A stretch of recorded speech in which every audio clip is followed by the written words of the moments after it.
Wendy Alane Wright, the Hollywood Talent Manager in Los Angeles, California. Welcome to my channel. So glad to have you back. Very glad to see you again. This video, we're going to talk about how do I prepare for a self-tape audition. Self-tapes, most common audition you're going to ever have now. It's the way everything is done. And those tapes are really important because if they see what they like in the tape, they can literally just send it to producers and producers can cast you right off the tape. That's life-changing. And I know a lot of you actors miss being in the room, but what this has done is it allows actors from all over the country to audition for incredible projects without having to live in Los Angeles or Atlanta or New York. So there's an upside and there's a downside to everything, but I think there's more up than down, right? One of the great things is you can control the quality of the self-tape that you provide. So you're doing it in the comfort of your own home. You have a self-tape area in your house, right? And maybe you set it up. So let's talk about several different things. Let's talk about your setup. I'm gonna write myself a note. Your setup, your preparation, and the day of shooting. Okay, so I like you guys to have your self-tape setup already figured out long before you need to shoot it. Because when you are shooting a self-tape, you don't want to be thinking about the lighting and the sound and whether your camera's at the right level and all that other stuff. You just want to be able to get in front of the camera and do your thing. So let's separate the acting from the self-tape for a minute.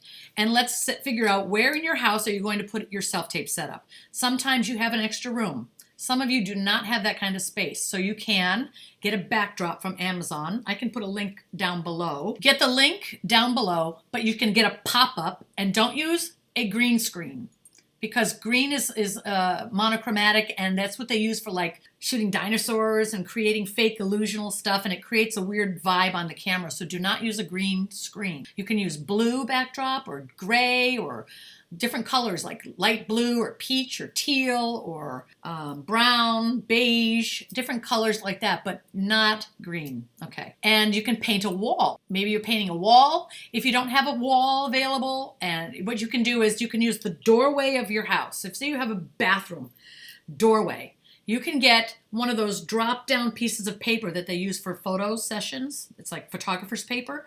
And you can get a shower curtain or put a bar above your door frame and drop that paper down, pull it straight and taut so there's no wrinkles. And you can do that in front of a window. You can do that in front of a doorway because you might not have the space. But once you figure out where your self-tape setup is going to be, then I want you to test your lighting and figure out what good lighting looks like. Play around with it. You don't want shadows on your face.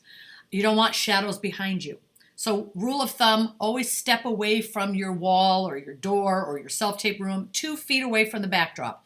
2 feet away, because you don't want to be right up against there, and it's like nobody talks standing right up against a wall. When you go into a room and talk to someone, you don't go into the room and then go stand up against the wall and start talking to them, right? You know, you go in the middle of the room and you have a conversation. There's 3D effect. So step away from the backdrop so that there's some space behind you, right?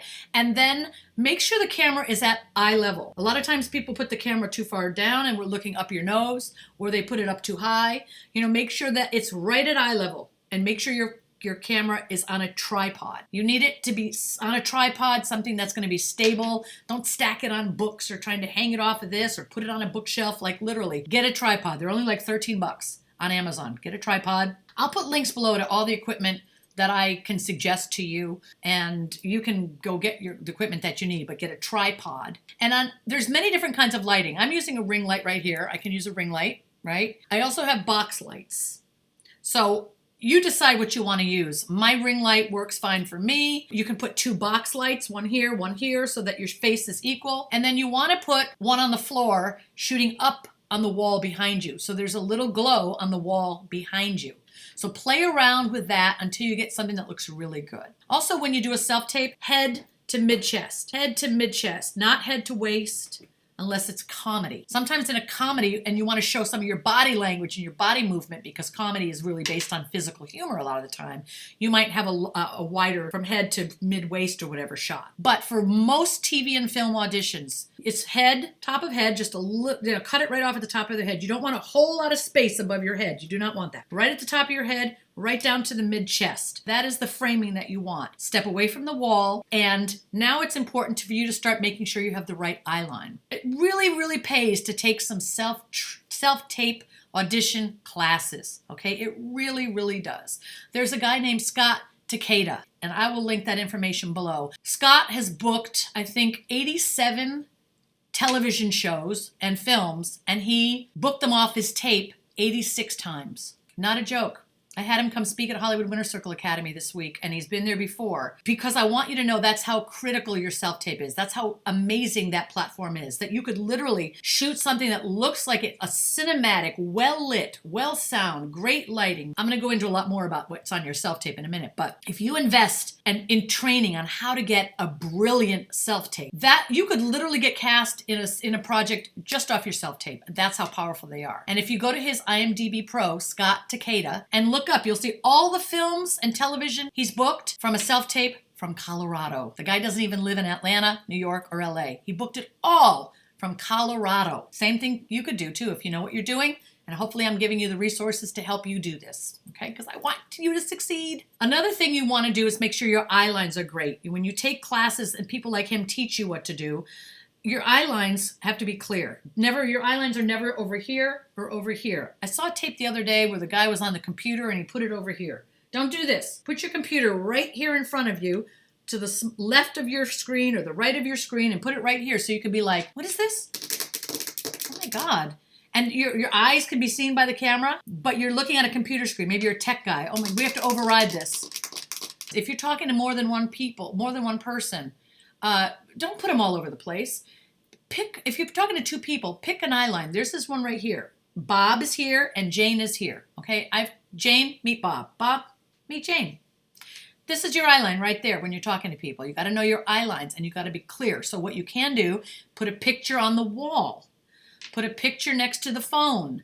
Put it next to the phone. Hang it on your backdrop. Hang it on your box light. Put a picture of somebody there, hang in there, so that you can look in the eyes of somebody. That really helps you make eye contact when you're alone by yourself.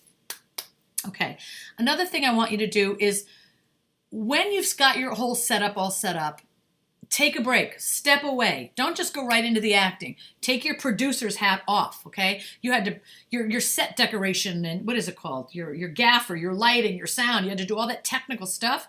You're in technical brain right now. So step away from that so you can get back in artist brain. So you can get back to being the actor, okay? Step away, go have some coffee, go out for a walk, go milk your cow. I don't know, go do something, but get away from the technical side of it. Let some time go by. And when you're ready, come back and get on tape. That's very important. Another thing is, when you have a self-tape audition, let's say you get the sides. How you work on those sides is critical. That's what self-tape classes are for. That's what scene study classes are for. It's to really learn how to master breaking down that scene. So when you get those sides, you got to read it 10 times. What is the scene about? Who are you talking to? Why are you talking to them? What do you want from them? What do you need in this conversation? What do they need in this conversation? What do you think about what they need? What do you feel about them? Why are you saying what you're saying? Why are you saying these things? And remember, every word you say, you're saying for a reason, right? You are saying it for a reason. So you got to know why the character is saying those things. Also, when another actor is talking and you have something to say, you are talking because they said something that made you need to say something else. They said something and that made you respond with your line. You got to know, why did you have to say that to them? What did they say that made you need to say that? Every line needs to be motivated. Why are you saying? Once you figure all that out and you visualize the whole scene and you know who you are and what you want, then you can start memorizing it. After you've done all the work to break down the scene, memorization comes last. So the mistake a lot of new actors is, they get the script, they immediately want to know how many lines they have, right? You know, we've all done that, right? How many lines do I have? Sometimes your best moment in the scene, you're not even talking. It's the reaction to the other person that gets you booked. It's the reaction to the other person that makes the audience cry. It's you having compassion for who they are, and we see that you care, that makes us cry. So your lines are important, but they're not the only thing that's important. How you're reacting to the other character is just as important. It establishes the relationship between you both, and the relationship is what matters. So you're getting the script, you're working on it. After you've worked on it and you've answered all the questions that it takes to figure out what the scene is about, then you memorize it. It's easier to memorize once you have all that information. Like I said, a lot of actors just get it, look to see where their lines are, and they try to memorize those. Don't do that. You don't have any idea of the story yet. It's easier to remember the lines when you know what the story is about, when you know who you are, what you want from the other actor, where it takes place, what it's all about. It's easier to memorize it that way. Okay, that being said, you've got your self-tape set up, you figured out the location in your house, you stepped away, you're doing your scene. Now, I always say get coached before you go on tape. Get coached. That means you should have a list of coaches that are really going to help you move your game up to the next level, okay? That's what coaches do. They take what you're doing and they give you some feedback and bump that performance up to the next level. So there are some really, really great coaches in this business. If you want to audition for sitcoms, then coach with Tony Robinette. Kenzo Lee. If you want to audition for soap operas, coach with Holly Gagnere. TV and film, dramatic or comedic, go to Amy Linden, set up a coaching session. There are great, great, great coaches that you can contact when you have a script and you're like, okay, I've been working on it, I've been figuring stuff out, now let me call a coach. They're going to help me figure more stuff out. Now we're ready to self-tape. I will also tell you, don't get in front of the camera and tape it 72 times, okay? If you don't know that scene inside and out, and you know all your lines backwards and forwards, inside and out, and who you are and what you want, don't even start taping yet. You're not ready to tape. When you're ready to tape, it's when you have the final product ready, right? You got it. You've done it live in your room, in your house. You know the lines, you know the character, you know the feelings that you're going to go through, you know your point of view, you know what you're fighting for or fighting against. You have a clear understanding of the scene, and you've gotten through it many, many times on your own. Now you're ready to tape it. You should only have to do 3 or 4 takes. That's it. Done. Maybe you'll even nail it on the first or second. Get those tapes done, and here's some things. Get it to your agent as soon as you finish it. So if you get an audition and it says, okay, it's Friday, your audition is due Wednesday. Don't wait until Wednesday to get that tape in. Do not wait until Wednesday, okay? It's Friday. Work on it over the weekend, get it in Monday, Tuesday at the latest. Get it in as soon as you can and still do great work. Don't wait until Wednesday to turn it in. Listen, that means they've been watching those tapes that they got earlier from Saturday, Sunday, Monday. Why would they? Who knows if they're even going to get to your tape on Wednesday? They might have found what they needed Saturday, Sunday, and Monday. All right, so don't wait until the final, oh God, it's supposed to be due Wednesday at 5 p.m. It is 4:59 cents. Whew! Thank God I got it in time. Don't do that. If you get an audition from your agent or manager and you don't want to do that role for some reason, decline it. You have the right to say no. Decline it. If you don't like the script, decline it. If it's just against your religion, decline it. Don't do it. For example, if I got an audition for a horror film, it's a no for me right off the bat. I don't want to ever, ever, ever do that. That's not my thing. For other people, they can't wait to do it. So you can decline things. If you can't make an audition, you can book out. Say you have to go to a wedding, your brother's wedding, or you're getting married, or your father's in the hospital, whatever's going on. You need to go to your college graduation. Book out. Simply call your agent and tell them, I am not available from this date to that date. You have a right to live a life. Book out. Okay? So get your tape in early, book out if you can't be available, and decline auditions that you don't want to do. That being said, let's make sure we covered all the bases. You can create your self-tape on your cell phone, or you can use a camera. Up to you, but you don't need to go buy expensive cameras to do self-tapes. Everybody in the world does them on these now. So make sure you have a nice clean backdrop. Do not use curtains with wrinkles. Everything should look straight and taut like a painted wall. So if you're going to use a backdrop, make sure that it's pulled really tight. We don't want to see wrinkles. Don't shoot it in your kitchen with like a busy, cluttered refrigerator and your pantry door open and your bedroom with the toilet paper or bathroom and your socks and underwear on your bed. Like, don't do all that. Clean up your areas. Now, there are some casting directors who will say to you, why don't you, if it's in the kitchen, shoot it in the kitchen. Well, try it. See if it gets you auditions, Try some things. You can try 2. Sometimes you can send in 2 takes. Send in one on your backdrop. Send a strong tape on your backdrop. Then try a completely different kind of tape in your kitchen. See how it looks. See how it works. Make sure that you and your eyes can be seen. Now, another critical thing that's important in a self-tape, It's the sound. The sound is so important. If the sound is bad, nobody's going to watch it. And we're not going to pass it to the people we know if your sound is bad. It's not going to happen. So you got to make sure your sound is good and that you have either a mic. You know, you can use a mic. You can use a directional mic on your iPhone. You can use a boom mic, whatever it is you're going to set up. You can use the sound from your cell phone, but you got to have good sound. Also, the reader. We have to be able to hear the reader. If the reader is really muffled and we can't hear what they're saying, it ruins your scene. It ruins your scene because we don't know what it's about. We don't know what you're reacting to. We don't even know what the dialogue is about. So you got to make sure we can hear your reader. On the other side of that, we don't want to hear your reader too loudly, okay? I just saw a self-tape yesterday. This actress did a really great job. For one, her reader was so loud that I had to keep turning it down every time the reader spoke, and that just made me irritated, and I stopped watching the whole thing. I don't give a fuck at that point. The reader is too loud. I don't want to watch it. So agents and managers, that's what we do, casting. If the reader's too loud, you're annoying people. Like the reader came in really loud. It was like, and then she was really soft, and we turn her up, turn him down, stop, I'm done, next. It means you don't know what you're doing.